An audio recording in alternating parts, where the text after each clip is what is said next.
पुराने समय में ज्ञान संपन्न गुरु और योग्य शिष्यों को बहुत ही सम्मान की दृष्टि से देखा जाता था।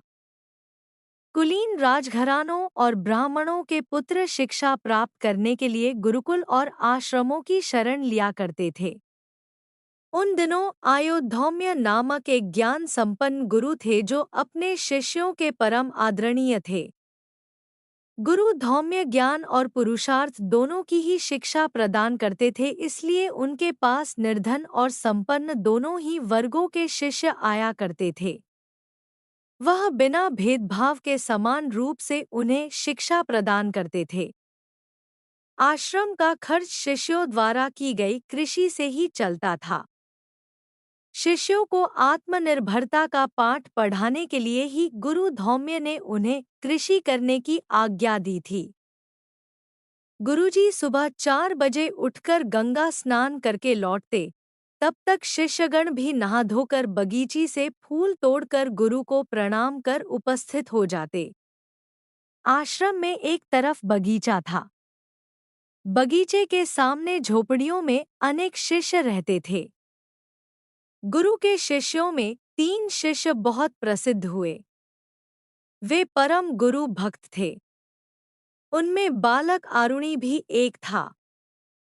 एक दिन की बात है, सायंकाल अचानक बादलों की गर्जना सुनाई देने लगी।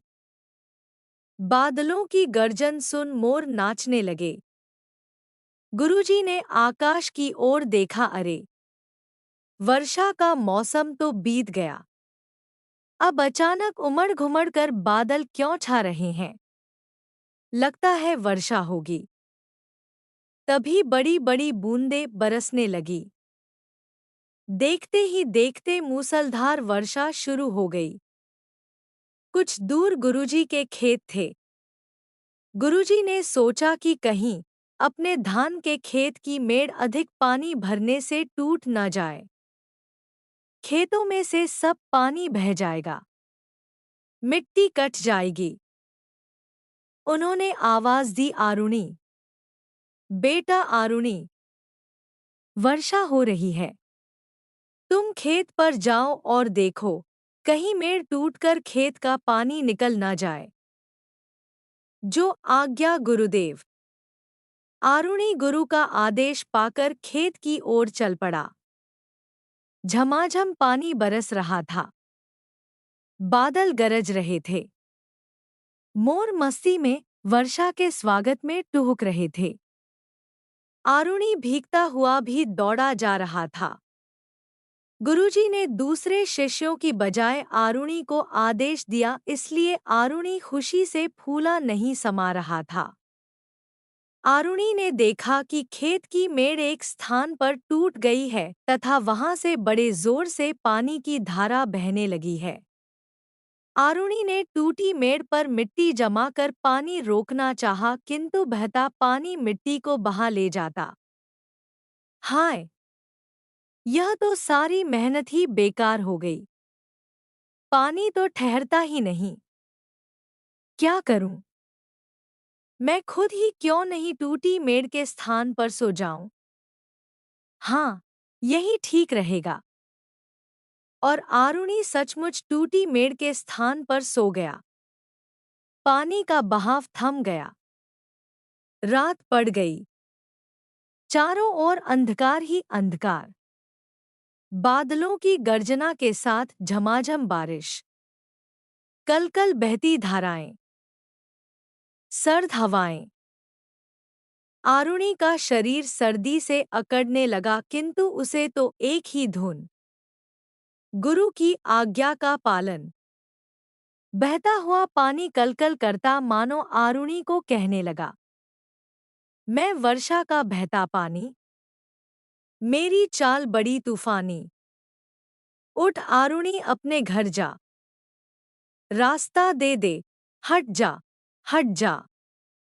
मगर गुरु भक्त बालक आरुणि का उत्तर था, गुरुजी का आदेश मुझे है। मैं रोकूंगा बहती धारा। जय गुरुदेवा, जय गुरुदेवा। आज्ञा पालन काम हमारा। रात बीतती रही। बादल गरजते रहे। 1 घंटा, 2 घंटे, 3 घंटे। आरुणि रात भर खेत के सहारे सोता रहा। सर्दी में शरीर सुन्न पड़ गया। गुरुदेव के खेत से पानी बहने न पाए, इस विचार से वह न तो तनिक भी हिला और न ही उसने करवट बदली। शरीर में भयंकर पीड़ा होते रहने पर भी सचमुच गुरु का स्मरण करते हुए पड़ा रहा। चिड़िया चहकने लगी। मुर्गे ने सुबह होने की सूचना दी। कुकड़ू कूं। गुरुजी नहा धोकर लौटे। सभी शिष्यगण सदैव की तरह गुरुजी को प्रणाम करने पहुंचे। गुरु ने देखा कि आज आरुणि प्रणाम करने नहीं आया। उन्होंने दूसरे शिष्यों से पूछा, आज आरुणि नहीं दिख रहा है। एक शिष्य ने याद दिलाया, गुरुदेव, आरुणि कल संध्या समय खेत की मेड़ बांधने गया था, तब से अब तक नहीं लौटा। अरे हाँ, याद आ गया। किंतु वह लौटा क्यों नहीं? कहाँ रह गया? चलो पता लगाएं। महर्षि अपने शिष्यों की टोली के साथ आरुणि को ढूंढने निकल पड़े। चलते चलते वे खेत की मेड़ की तरफ जा पहुँचे। बेटा आरुणि, कहाँ हो? किंतु आरुणि का शरीर सर्दी से इतना अकड़ गया था कि न बोला जा रहा था, न हिलडुल सकता था। एक शिष्य ने बताया, वह रहा। वह तो मेड़ के सहारे पानी के बहाव में मूर्छित पड़ा है। सभी वहां पहुंचे। उन्होंने मरणासन आरुणि को उठाया, हाथ पांवों की मालिश की। थोड़ी देर बाद उसे होश आ गया। गुरुजी ने उसे हृदय से लगा लिया और आशीर्वाद दिया, बेटा आरुणि, तुम सच्चे गुरुभक्त हो।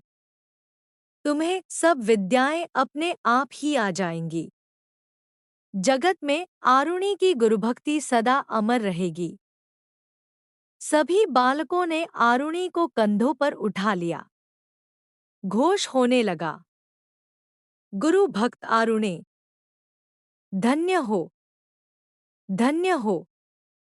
गुरु भक्त आरुणि, धन्य हो, धन्य हो।